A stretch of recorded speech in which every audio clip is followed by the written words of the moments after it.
Alright, welcome to 2026 Hangtown. This is the aerial pro motocross version. And yeah, so last week they released Pala. This week they released Hangtown. They go 1 week behind the IRL series just so they can make sure the tracks are realistic as possible and close to real life as possible. And I think they did a pretty darn good job, honestly. This track compared to Pala, the ruts were not nearly as big, and but they were really choppy and small and really upset the bike a lot. So one thing that I did last week was I wimped out. I did not play the pro version. I did one lap around it and I said, I'm done. So I did the AMS version, and it's because of this right here. But then I sat myself down and I really realized, I said, this is why I don't learn when it comes to motocross, is because I wimp out and I don't want the challenge. So this week I said, I don't care how much I struggle. I don't care. I'm gonna do it, and so I did. I will tell you that normally I do two 30-minute motos on the same track. This week I did two 30-minute motos, but I did one on the AMS track and one on the pro track. And honestly, the only reason I did it is to show how big of a difference it is between the pro track and the AMS track. And so this was the very first lap out. I knew that I had gone down, so it was what it was, but I was still trying to learn the pace that I could run through the rest of the sections. And just because you go down in one section doesn't mean the whole lap is bad. You can still learn from the rest of it. And so the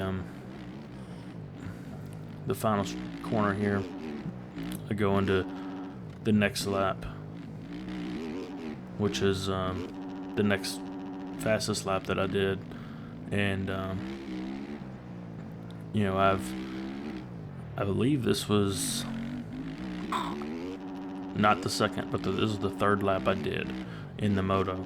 And I was starting to feel a little bit better, and I knew this one would be a bit faster than the last one. So one thing that I learned is you can really charge these hills, and you just have to make sure you can stop at the end of them. That's always the challenge. Anybody can go down the hill, but can they stop at the end? I do really enjoy this track. This is a fun track. Even with these crazy braking bumps, it's good to learn. And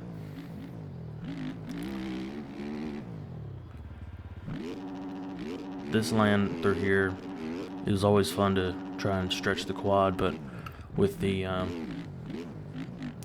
overjump mechanic now, if you have it turned on, you can toggle it on and off. But if you have it on, which I do run it with it on, it's not so easy. So you have to be much more mindful. You can't just pabobo bounce over everything. So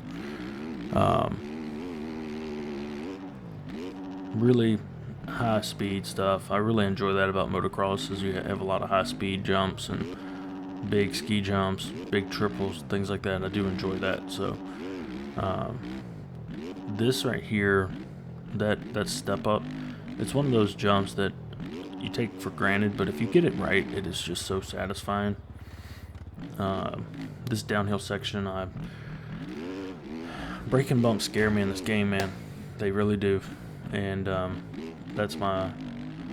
think that may be the biggest thing I have to work on right now. But we'll go around here and see what we got. A 2:09.3, so pretty good improvement so far. Now we'll go on to the next lap.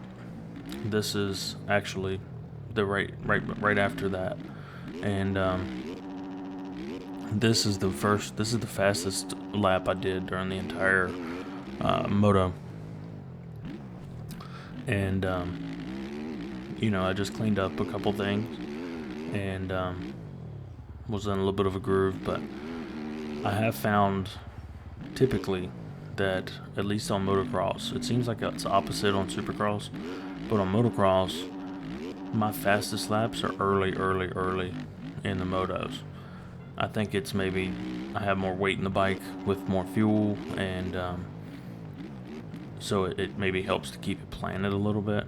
Whereas when it gets later in the moto, you get less fuel, the bike's lighter, it dances a little bit, and you wouldn't think that it would cause that much of a difference, but it does. And I think, figure out that, at least for me, the quad, it was just a little bit too much of a risk on the pro track, at least, just because you get your tire in a bump wrong and you're gonna lose traction. So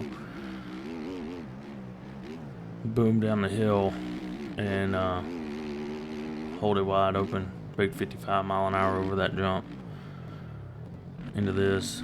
This section was slightly different, I think, than last year, but I enjoyed the change that it had from last year. Still didn't get that quite perfect, but it was well enough. I'm a second and a half up from my best time previously on this. So far, I lost a second right there. I could have been faster. And I think that reflects in the ideal time as well. We'll see. Let's go around here and over the finish. No, that was the best time that I'd done, so I must have made it up. Now, this is the lap on the AMS track. The first lap out, I did a 2:01 and was already 6 seconds faster than the pro track. The AMS track is fine, but it's just not. It's not as satisfying to get it right, even though it's faster. When I was doing that last lap on the pro track, I felt like I was an absolute G. Now, compared to the pros, I was like 20 seconds down or some crazy junk, but I'm also not cracked out of my head. So those little kids in the pro ranks, they're nuts. So, but I just want to learn. I want to get better and enjoy the process. So,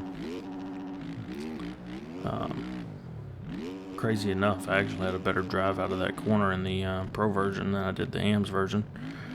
The AMS version, they do have some ruts. It's not nearly as much.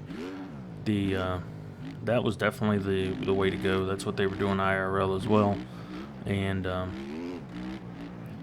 I feel like the AMS version is I said this on Paula, but I feel like the AMS version is very deceptive because the track decal still shows the ruts, but it's not actually there, so it's kind of weird.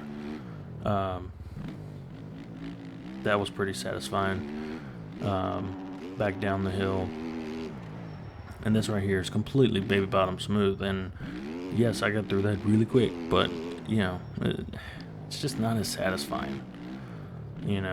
I'm learning that I'm a glutton for punishment, and we ended up with a 158.1. So hope you guys enjoyed. As always, God bless.